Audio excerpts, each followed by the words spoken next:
Bonjour à tous et bienvenue dans la deuxième conférence trimestrielle de la MASSEC. Cette conférence de presse du mois de décembre 2022 est axée sur le thème « La gouvernance politique environnementale ». Dans son mot d'ouverture, le secrétaire exécutif de la MASSEC, Peter Biako, a présenté le projet intitulé « Sensibilisation des questions relatives à la gouvernance, la démocratie, l'éducation électorale, l'égalité des sexes, la violence sexuelle basée sur les genres et la COVID-19 ». Il a donné les objectifs poursuivis par ces projets ainsi que le but de la conférence de presse regroupant 50 journalistes de la ville de Mbandaka. En ce qui concerne la présentation de ce projet, le projet est intitulé « Sensibilisation sur la gouvernance, la démocratie, l'éducation électorale, l'égalité des sexes, la violence sexuelle basée sur les genres et la COVID-19 ». Les objectifs de ce projet. En ce qui concerne les objectifs de ce projet, objectif global, d'abord est de sensibiliser la communauté sur la gouvernance, les politiques environnementales, la démocratie, l'éducation électorale, l'égalité des sexes, la violence sexuelle basée sur les genres et la COVID-19. L'objectif spécifique du projet, production de reportages, magazines, conférences, telles que nous sommes en train d'organiser, chaque 3 mois, une conférence. L'objectif de ces conférences, telles que la conférence d'aujourd'hui, est d'informer et de faire comprendre aux médias l'importance de communiquer sur les notions de la gouvernance. Et quand nous parlons de la gouvernance d'abord de l'Équateur, nous voyons la politique environnementale. La politique environnementale concernant la gestion des ressources naturelles dans la province de l'Équateur. Le conférencier principal Nestor Betoulouita, expert en environnement, s'est entretenu en profondeur avec le chevalier de la plume sur la généralité des tourbières et des zones humides à l'Équateur. Il s'agit des potentialités qui contribuent à la réglementation des problèmes de changement climatique. L'intervenant Nestor Betoulou recommande aux médias locaux de sensibiliser davantage les leaders communautaires sur la bonne conservation des tourbières à l'Équateur. C'est quoi une tourbière? Une tourbière est une zone humide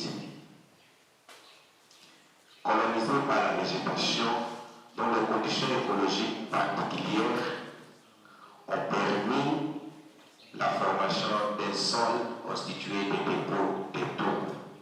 C'est une définition simple qu'on a tirée dans le Wikipédia. Alors, les écosystèmes qui ont des tourbes ou qui ont des tourbières jouent quel rôle dans les systèmes écosystémiques? Si les forêts sont souvent considérées comme le poumon de la terre, les zones humides en sont les reins. C'est ce que nous devons comprendre.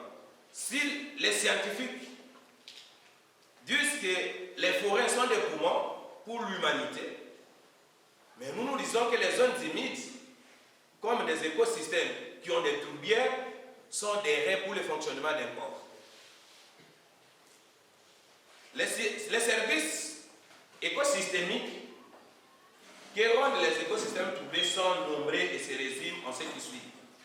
Les écosystèmes tourbés jouent le rôle des éponges. Nous connaissons tous des éponges. Les éponges ont le rôle d'accumuler une quantité d'eau, d'absorber l'eau. Ils absorbent l'eau et ils le gardent.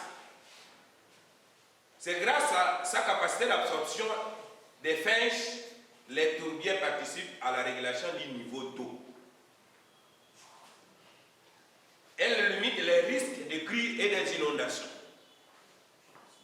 Lorsque vous vivez dans un écosystème tourbé, cet écosystème a la capacité d'absorber une quantité d'eau et réguler le risque de crues et des inondations.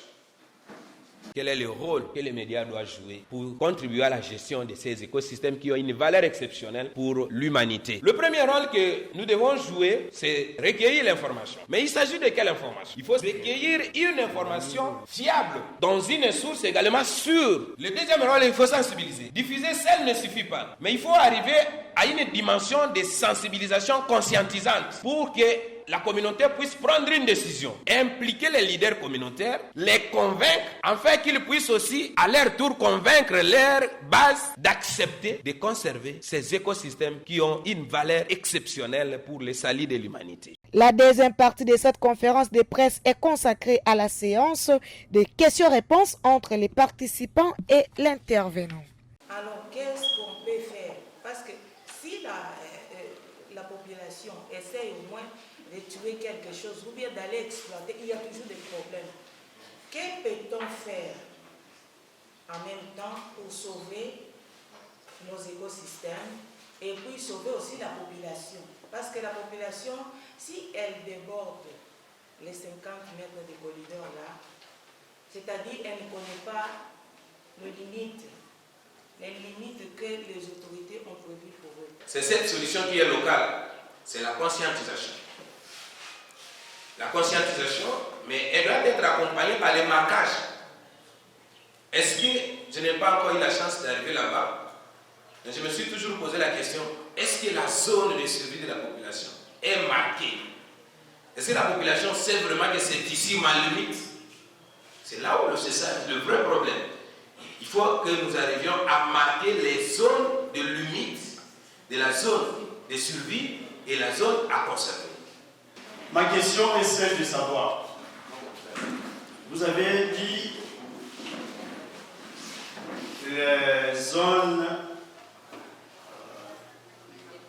Tourberou à Tourbière, je ne sais pas moi, c'est une source d'inspiration pour les pygmées ou peuples autochtones. Qu'est-ce que cela veut dire?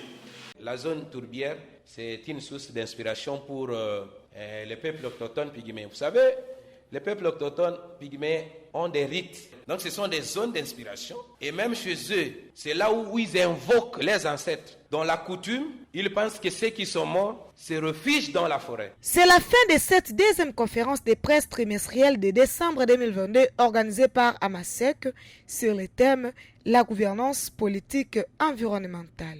Merci de l'avoir suivi et à la prochaine.